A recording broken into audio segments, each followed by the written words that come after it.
Am I in the wrong for demanding my husband choose between me and his childhood best friend after she publicly embarrassed me and made hurtful comments during her project? Posted by you/AnxiousFemme12. My name is Anna, and I am 30 years old. I've been married to my husband, Mark, for a few years now. Mark is 31. He is the kind of husband I always hoped I would find. He is kind, patient, funny, loyal, and attentive. After my last relationship, which ended when my ex cheated on me with his best friend, I was left with a lot of trust issues. That breakup was devastating for me, and it took a long time to rebuild my confidence and sense of self. When I met Mark, I promised myself I would not drag the pain of my past into my new relationship.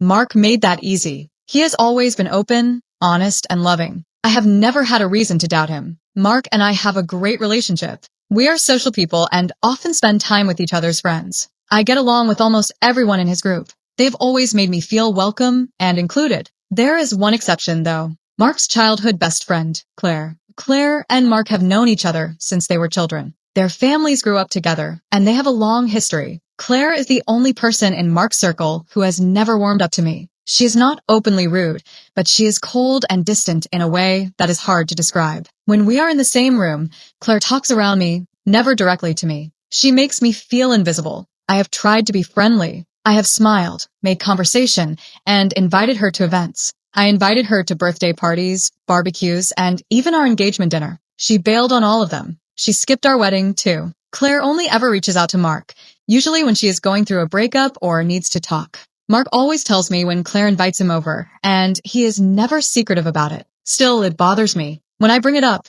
Mark says I am overthinking things and that Claire is just socially awkward. A few weeks ago, Claire messaged me out of the blue. She asked if I would model for her final photography project. Claire is a photography major, and this project was important for her graduation. I was caught off guard by her request. Part of me thought maybe this was her way of reaching out, of trying to connect. I wanted to believe she was extending an olive branch. I agreed to help her, hoping it would be a fresh start. Mark offered to come with me. He said he had not seen Claire in a while and thought it would be fun to catch up after the shoot. On the day of the shoot, Mark and I drove to Claire's house. Claire comes from a wealthy family, and they have a full photo studio set up in their home. I expected it to be just Claire and her camera, but when we arrived, her whole family was there. Her mother and sister greeted us at the door. The atmosphere felt strange from the moment we walked in. Claire's mother and sister started calling Mark our son-in-law. I laughed awkwardly, thinking I must have misheard them, but the comments kept coming. During the shoot,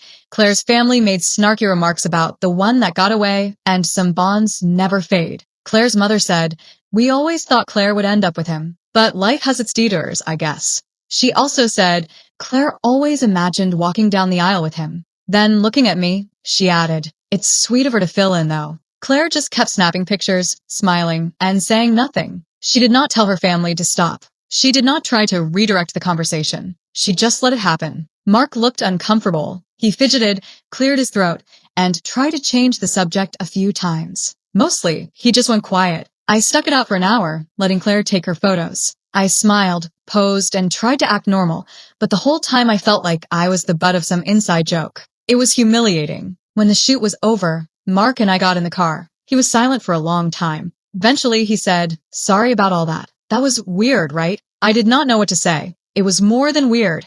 It was disrespectful. The fact that Mark saw it, felt it, and still did not step in or pull the plug made me feel alone. I went home feeling exhausted and angry. I was tired of pretending Claire was just awkward or harmless. She knew exactly what she was doing. I decided I was done being the cool wife, done trying to earn points with someone who clearly did not want me around. I posted about what happened online, needing to vent and see if I was overreacting. The responses were overwhelming. One person commented, "Borderline disrespectful? I'd hate to see what you think is actually disrespectful." Reading that and other comments helped me realize just how not okay the situation was. I grew up in an emotionally abusive household, so I am used to brushing off passive-aggressive comments, but this hit harder than I expected. I decided I needed to talk to Mark, really talk, and lay it all out. Some people online questioned the details of the shoot. One person asked, "Are you a model? Is she a photographer? Why a photo shoot in their home? Why all the family members there?" I replied that I am not a professional model. Claire needed someone for her thesis project, and I have done some hobby modeling, so I thought it was casual enough to help out. Claire comes from money,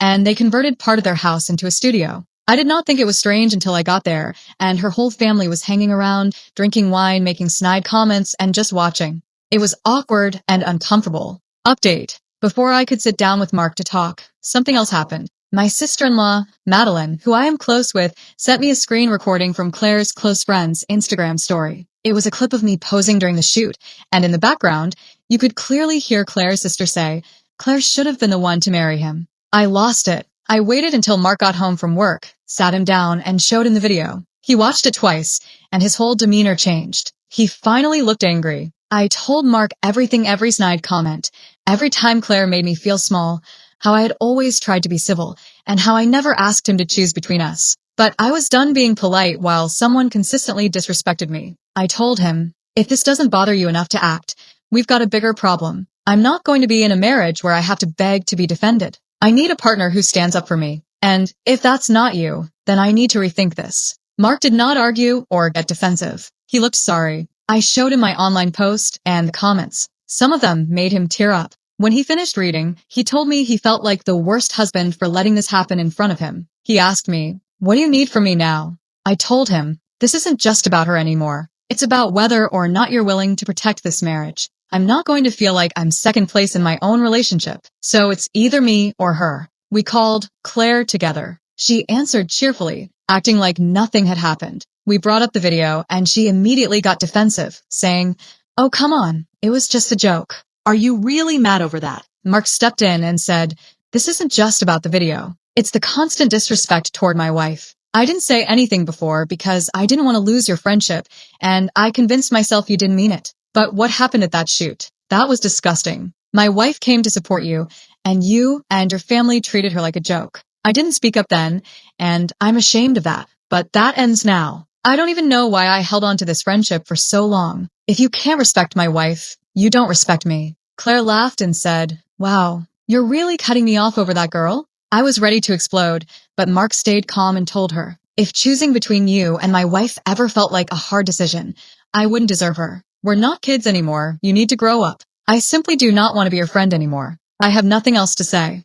We blocked Claire and her entire family. Since then, Mark has been checking in with me, listening, and making sure I know he is on my side. He finally sees what I've been dealing with. We still have some healing to do, but now I know where he stands, and that changes everything for me. To everyone who commented and supported me, thank you. You helped me feel like I wasn't crazy, and you helped Mark finally see it too.